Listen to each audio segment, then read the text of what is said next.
punitive legislation through the Religious Organization Bill 2024 aimed at controlling the activities of the church.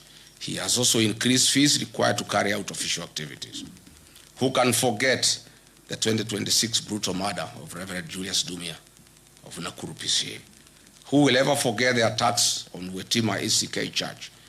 Who will ever forget the attack of All Saints Cathedral? On 4th October 2020, William Ruto, then Deputy President, was expected at AIPCA Church in Keno. Police officers tear-gassed the church. At the time, William Ruto said, "The Jubilee administration is a product of kneeling and prayer before many altars in Kenya.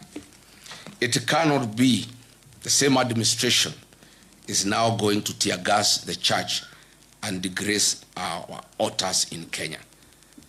William Ruto then said. Today, as president, the church is a serious attack.